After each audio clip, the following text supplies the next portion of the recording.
मैं बताइए, मस्जिद से बिजली चोरी करके ले रहे थे घर में। अभी तो मंदिर मस्जिद ये निपटाना था, यहाँ पे अलग ही कहानी शुरू हो गई है। आज उनके घर की 3 सीढ़ियां तोड़ी गई हैं अवैध निर्माण की वजह से। वकील भी तुम हो, दलील भी तुम हो, और जिसे चाहो हलाल कर दो, जिसे चाहो हराम कर दो। भारतीय जनता पार्टी की सरकार है, किसी को कुछ भी हो सकता है।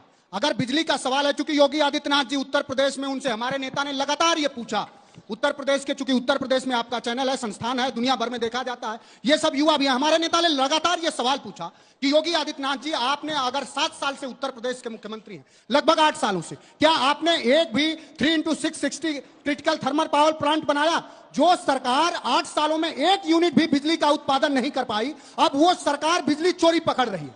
चूंकि सरकार किसी को बिजली दे नहीं पाई, जियाउर रहमान साहब जो हमारे सांसद हैं, असल में उनका जो मेन जो बात है कि उन्हें यह करना है कि हिंदू मुसलमान करना है, और उत्तर प्रदेश में बहुत सारे जगह बिजली चोरी हो रही। मैं तो ग्रामीण परिवार से आता हूं और ग्रामीण एरिया से आता हूं, ऐसे हजारों परिवार हैं, लाखों परिवार हैं जिनके एक बल्ब और एक फैन चलता है, और उनके प्रति महीने की बिजली बिल, अंजना जी, 1-1 लाख रुपया, 1.5 लाख रुपया आती है। मैं योगी आदित्यनाथ से उत्तर प्रदेश के वैसे किसान परिवार और ग्रामीण अंचल के लोग ये जानना चाह रहे हैं कि उनके घर जो 1.5 लाख रुपए के एक बल्ब जलाने की बिजली की बिल आ रही है, वो चोरी किसकी है और वो भ्रष्टाचार किसकी है? नहीं, एक सेकंड सर, देखिए मनोज जी, बात धौंस की है। बात यह है कि क्या आप इलाके में लोगों को डरा कर रखते हैं? क्या जो 1947 में वहां पर 45% हिंदू आबादी थी, अब 15% हो गई है, उसकी वजह ये धौंस है? मस्जिद की बिजली चोरी कर रहे हैं क्योंकि योगी आदित्यनाथ ने प्लांट नहीं लगाया है, ये कौन सा दलील है? नहीं, आपने बात ठीक कहा। अब आप आंकड़े की बात कर रही हैं कि धौंस की बात है। जो हमारे सांसद है जियाउर जी, वो किसी धौंस से नहीं है। आप उस जनमानस का और उस जनता के चयन का आप अपमान कर रही हैं। उनको 25 लाख लोगों ने चुना है, तब वो सांसद चुन के आए हैं। वो धौंस किस बात का देंगे? अगर सरकार ने वहां मीटर ना पाया होता, उनके घर पर सोलर प्लांट था, ये खबर किसी ने नहीं दिखाई कि जियाउर बर्क रहमान के छत पर 10 किलोवाट का सोलर प्लांट भी लगा हुआ। चूंकि सरकार को वो दिखाना नहीं है, सरकार को एक पक्ष दिखाना है। सवाल ये नहीं है, सवाल ये है कि हिंदू मुस्लिम कब तक करते रहेंगे? वो जो एक बात है कि हिंदू है या मुस्लिम के एहसासात को मत छेड़िए और अपने कुर्सी के लिए जज्बात को मत छेड़िए एक जंग मिलजुल कर गरीबी के खिलाफ, दोस्त मेरे मजहबी नगमात को मत छेड़िए। तो सवाल यह है कि इस सरकार को, योगी आदित्यनाथ जी, इन नौजवानों को रोजगार बांट नहीं पाए। मैं खत्म कर रहा हूं, मैं 5 सेकंड दे दीजिए। इन नौजवानों को रोजगार बांट नहीं पाए, इनका पेपर हर साल हर महीने लीक करा दिए। तो आप वो बताएं क्या? सड़कों के नाम पर पूरे उत्तर प्रदेश में गड्ढा है, विकास के नाम पर सांड है, तो उनको धर्म के धार्मिक उन्माद फैलाने के अलावा और कोई काम बचा नहीं है। और ये काम सिर्फ काका जी अब आपको नहीं सिखा रहे हैं, अब ये काम आपको मोहन भागवत जी समझा रहे हैं। वो कह रहे हैं कि अयोध्या के बाद ये तय हो गया था कि हर जगह हम लोग शिवलिंग ढूंढते नहीं रहेंगे, हर जगह मंदिर नहीं खोजेंगे। ये नए नए शत्रुता फैलाकर हिंदू नेता बनने की कोशिश कर रहे हैं। ये मोहन जी किसके लिए कह रहे हैं? संघ प्रमुख जी किसके लिए कह रहे हैं? योगी जी के लिए। जब शेर से शुरुआत हुई है तो शेर से शुरू कर देता हूं कि आसमानों से फरिश्तों को उतारा जाए और जो भी इनके सामने मंदिर का सच बोले वो आज भी मारा जाए। कमाल बात कर रहे हो कि भाई, अब एक चीज बताइए, मंदिर प्राकट्य को कोई रोक दे क्या? मान लीजिए कोई खुदाई चल रही है, वहां से मंदिर निकला है, नहीं इसको बंद कर दो, वो काका जी बोलेंगे, नाराज हो जाएंगे, सब नाराज हो जाएंगे, विपक्षी नाराज हो जाएंगे, इंडिया अलायंस नाराज हो जाएगा। नहीं, जहां तक बात मोहन भागवत जी की है, बिल्कुल ठीक बात है, इसमें कहीं कोई दो राय नहीं है, कोई विवाद नहीं होना चाहिए। हम सब साथ रहते हैं, साथ में रहेंगे, आगे भी रहेंगे। लेकिन बिजली चोरी में कोई डिपार्टमेंट कहीं पर कार्रवाई करने गया, वहां पर जब खुदाई हुई तो पता चला कि वहां पर मंदिर है। मंदिर जब वहां पर खोदने लगे तो उसके बाद कुएं निकले, 19 कुएं निकले, उसके बाद मंदिर निकले, भगवान हनुमान की मूर्ति निकली, और ये कहते हैं नहीं आप रोज रोज ही मंदिर खोदते हो। अब आंखें तो बंद नहीं की जा सकती जनाब, आपको बुरा लगे तो लगे। अब आगे आता हूं। इन्होंने एक चीज और कही कि एक बल्ब और एक पंखे पर जो है 1-1 लाख रुपए का बिल आता है। इनके सांसद के यहां 22 एसी लगे हुए हैं, 0 बिल आता है। आज के जमाने में 21वीं सदी में भी कटिया डाल के बिजली चोरी कर रहे हो, इतनी बेशर्मी। मतलब सांसद होते हुए 0 बिल, मतलब कमाल कर दिया भाई। चोरी अगर करोगे तो माफ कीजिए, उस पर तो सजा मिलेगी, आप चाहे सांसद हो, आप चाहे समाजवादी पार्टी से आते हो, आप चाहे किसी से भी आते हो। और दूसरी एक और बात, इन्होंने कहा कि वो 20 लाख लोगों वोटों से, उनको 20 लाख वोट पड़ी है और ये हुआ है वो हुआ है। तो अगर 20 लाख वोट पड़ी है तो मतलब चोरी का लाइसेंस दे दे उनको। चाहे 20 लाख वोट पड़ी हो, चाहे 2 लाख वोट पड़ी हो, चाहे सांसद हो, चाहे समाजवादी का हो, चाहे कांग्रेस का हो, या फिर किसी और पार्टी का भी हो, अगर चोरी करोगी तो पकड़ा जाएगा, नंबर 1। और नंबर 2, अगर मंदिर निकलता है कानूनी तौर से, हम नहीं कह रहे कि जोर जबरदस्ती, लड़ाई झगड़ा ये सब करने की आवश्यकता है, लेकिन अब अगर आंखों देखी सामने मंदिर निकल आया है तो मैं ऐसा मानता हूं कि वहां पर पूजा अर्चना भी होनी चाहिए, सर्वे भी होना चाहिए। कोर्ट जो बोलेगा वो हमें स्वीकार है। ठीक है, वारिस पठान साहब माइक उठाइए और जल्दी से बताइए। वो कह रहे हैं कि जो हो रहा है कोर्ट या एएसआई की तरफ से हो रहा है, अगर अतिक्रमण हटाते हुए, बिजली चोरी करते हुए सांसद, ये सब वहां पर प्रशासन कर रहा है, बीजेपी का लेना देना नहीं है, वो शत्रुता नहीं फैला रहे, कह रहे हैं। देखिए, सबसे पहले तो मैं ये चाहूंगा, एक एडवाइस देना चाहूंगा अंजना जी, मैं कि नरेंद्र मोदी जी को, सर संचालक मोहन भागवत को और योगी को, तीनों को पहले बैठ के आपस में एक मशवरा कर लेना चाहिए। जो आपस में इनके जो मिसअंडरस्टैंडिंग है, रिफ्ट, उसको पहले खत्म करना चाहिए। मोदी जी बात करते सबका साथ सबके आपको विकास इनकी चिंता हो रही है? नहीं, चिंता सुनिए, अरे बहुत बड़ी चिंता देश को आ गई है। हाँ। मोदी जी सबका साथ सबका विकास की वो बात वैसे जी करते किसके साथ हैं, बैठते हैं सर चिंता संचालक करने? किसकी बात करते हैं, हाँ। खुदाई मत करो, क्या मिलेगा, रोज शिव खोद के मंदिर क्यों खोद रहे हो, मस्जिद को। अब उसके बाद योगी जी खुदाई कर रहे हैं। तो तीनों में इतना प्रॉब्लम है, ईगो। योगी जी खुदाई कर रहे हैं? योगी जी तो करवा रहे हैं पूरे उत्तर कहाँ प्रदेश के करवा रहे हैं? अंदर। यही तो जानना है, मैं कहाँ तो बोल करवा रहा रहे हूँ, हैं? संभल में ही क्यों? खुदाई कहाँ हुई पूरे है? हिंदुस्तान में क्यों नहीं करते? संभल में वित्तीय चोरी हो रही है क्या?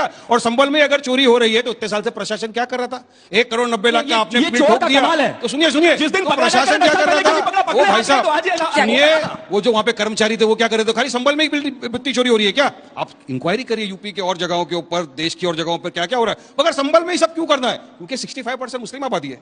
जहां पर मुस्लिम बहुमूल्य आबादी है वहीं पर इनको खुदाई करना है, वहीं मस्जिद में जाके खोदना है, वहीं मंदिर ढूंढना है। अरे साहब, अगर 800-900 साल पुरानी कहीं भी खुदाई करेंगे अंजना जी, तो कुछ ना कुछ मूर्ति डॉली जी, माइक पूरा उठाइए। देश ले लेंगे क्या? डॉली जी, पूरे देश की मस्जिदों को खोद देंगे, कांग्रेस घर की भी खुदाई कर कांग्रेस देंगे, पार्टी कहाँ मेरे खड़ी भी घर के है? नीचे जी, कर देंगे तो क्योंकि कुछ नहीं कांग्रेस पार्टी की तरफ से राहुल गांधी जी वहां बार बार जाने की कोशिश भी कर रहे थे, फिर उन्होंने संभल के पीड़ितों को यहां पर बुलाया मिलने के लिए। अब बीजेपी पलट पलट के पूछती है कि बहराइच में हो, जहां पर हिंदू मारे जाते हैं आप लोग के नेता पूछते नहीं है, जहां पर मुस्लिम मारे जाते हैं आप वोट बैंक की वजह से आतुर दिखते हैं मिलने के लिए। अंजना जी, हाथरस में वो हिंदू नहीं थी, अरुण वाल्मीकि, जहां प्रियंका गांधी गई, राहुल गांधी जी भी गए, हाथरस राहुल जी गए, प्रियंका जी आगरा गई, वो लड़की हिंदू नहीं है क्या? अरुण वाल्मीकि हिंदू नहीं है क्या?